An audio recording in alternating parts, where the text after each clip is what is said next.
What's up tout le monde, c'est le Man, j'espère que vous allez tous bien. Donc aujourd'hui, on est là pour parler de 3 films qui sont sortis le 25 décembre dernier. Donc Wonder Woman 1984 qui est disponible sur les plateformes de location, donc moi je l'ai loué pour l'écouter.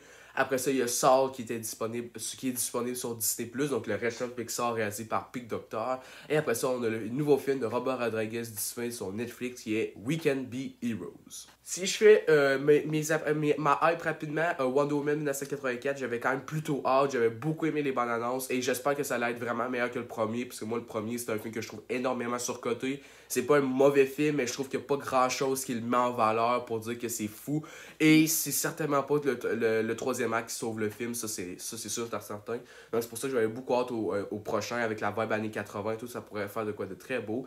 À ce Saw, c'est le nouveau Pixar. Qui attend pas un Pixar? Saw, c'était un Pixar que j'attendais beaucoup. En plus, j'espérais qu'elle allait être meilleure qu'en avant, même si en avant, elle était pas mauvais non plus. Et après ça, We Can Be Heroes, celui-là, je l'attendais pas vraiment. Je l'ai juste trouvé. Je me suis dit, ça peut être cool, c'est Robert Rodriguez, il y a Pedro Pascal. Donc voilà, on l'écoute. Donc c'est parti sans plus attendre. On commence sur les critiques.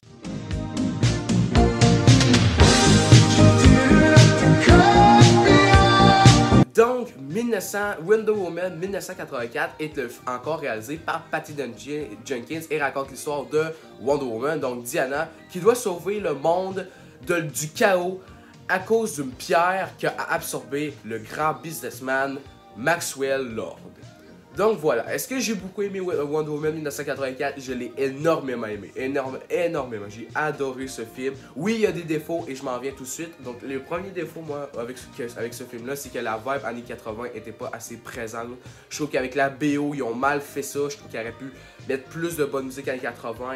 Mettre un petit peu plus, comment dire, la vibe un peu années 80, plus un peu le fun, électrisant. Je trouve qu'il me manquait quelque chose. Et aussi, et ça, c'était peut-être plus important, c'était la guerre froide. Ils l'arrondissent, ils parlent un peu des conflits avec les Américains et les Russes, mais ils n'ont pas mis assez le doigt dessus et ça aurait pu ajouter un point politique très historique. Moi, en plus, je suis un gars d'histoire, donc c'est pour ça que j'étais un peu déçu par ce point-là. Et le point aussi qui m'a dérangé du film, c'est le personnage de Cheetah joué par Kristen Wiig, qui sert pas vraiment à grand-chose, ça sert juste à un support émotionnel dans le film et ou peut-être aussi à faire une grosse baston de CGI à la fin. Donc c'est pour ça que le personnage de Kristen Wiig, j'ai eu un petit peu de misère. Je trouve que si elle n'aurait pas été là, ça n'aurait pas changé grand chose. Et si maintenant on parle des qualités, et oui, le casting était géant. Gal Gadot fait encore une amazing performance en Wonder Woman et même encore meilleur que le premier film. Mais ce que j'ai, moi, la grande force du film, c'est Pedro Pascal en Maxwell Lord qui joue un des meilleurs méchants depuis le Joker de Dark Knight. Même, je pense un des meilleurs méchants depuis les dernières années. J'ai adoré le personnage. Il est très bien étudié. On sent ses peurs. C'est vraiment un personnage qui est très fort. On s'attache à lui. Vraiment très fort joué par aussi un Pedro Pascal en feu. Vraiment, il est extraordinaire dans le rôle. Je l'ai adoré pour elle. Surtout aussi la scène à la fin du film, sans trop spoiler, il fait un style de monologue. Voilà, que j'ai trouvé. J'ai eu les frissons avec la grande musique de Hans Zimmer qui l'accompagne. Donc la musique, c'est Lord of Desire qui accompagne ce monologue-là. C'est tout en épique et avec une belle performance. Ça fait juste couler. C'est juste magnifique. Patty Jenkins fait encore une réalisation très bonne. Et là, c'est avec ce film-là que je commence à beaucoup plus remarquer son talent de réalisatrice. Parce qu'avec le premier film, j'avais un peu cette impression que c'était plus Yes Man que d'autres choses. Mais dans ce deuxième film-là, on ressent du cœur. Notre caméra est toujours un peu en mouvement et ça fait des beaux mouvements de caméra, c'est stable, c'est joli. On a cet petit effet de pellicule là qui ressort bien, qui fait bien l'affaire 1980.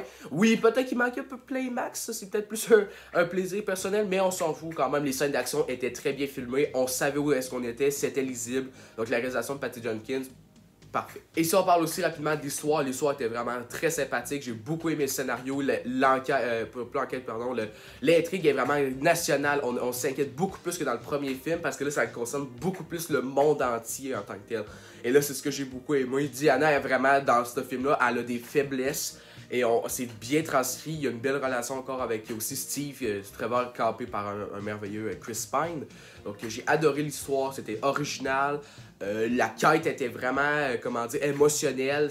Elles sont allées chercher loin et ça, c'était vraiment meilleur que le premier. Donc si on fait un récapitulatif, Wonder Woman 1984 pour moi surpasse le premier film vraiment très fort. C'est peut-être probablement un de mes meilleurs un de mes DCU préférés. C'est peut-être un petit peu en dessous encore de Birds of Prey, mais quand même, j'ai adoré ce Wonder Woman 1984. Il se démarque, c'est dynamique. c'est personnel, c'est touchant. Donc c'est pour ça que je lui donne quand même un 4 sur 5 parce que oui, il faut quand même pas oublier les défauts des films. Mais pour vrai, j'ai été vraiment surpris. Donc on peut dire que j'ai beaucoup aimé Wonder Woman 1980.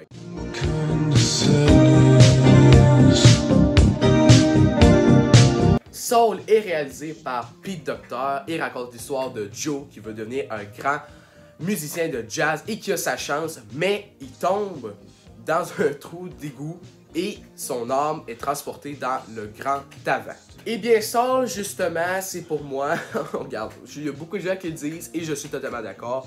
Pour moi, j'ai fait le calcul, c'est mon 3e Pixar préféré.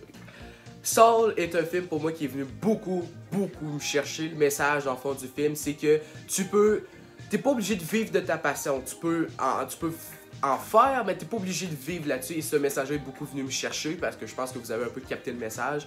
C'est venu me chercher, j'ai adoré le film. L'animation est magnifique. Chaque plan du film, j'étais genre wow, j'étais époustouflé. Moi, voir ça, si j'aurais été un enfant, j'aurais encore peut-être même plus aimé, même si là, je l'adore le film.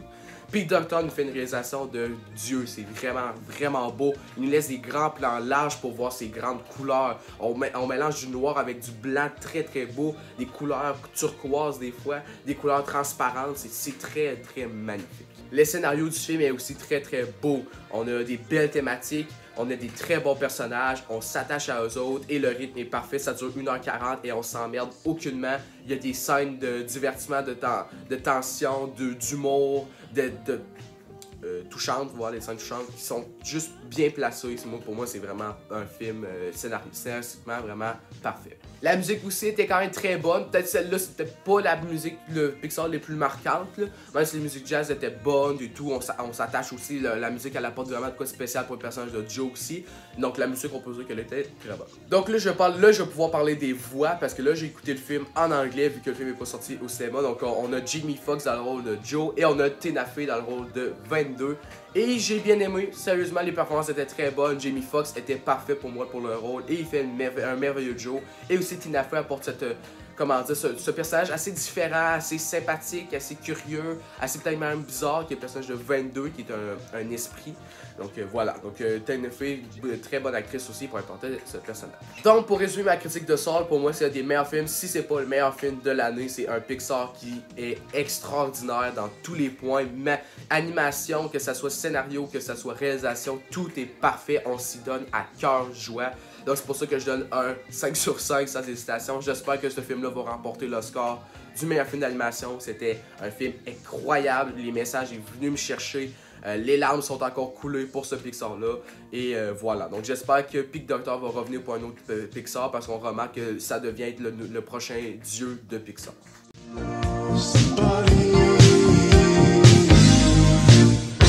Donc, We Can Be Heroes, le Spy Kids-like de Robert Rodriguez qui raconte l'histoire de Missy, qui est la fille du grand chef des héroïques qui sont maintenant disparus, qui sont à cause d'une invasion extraterrestre. Et elle, Missy, doit assembler tous les fils et filles des super-héros, des héroïques, pour faire une équipe pour combattre les extraterrestres.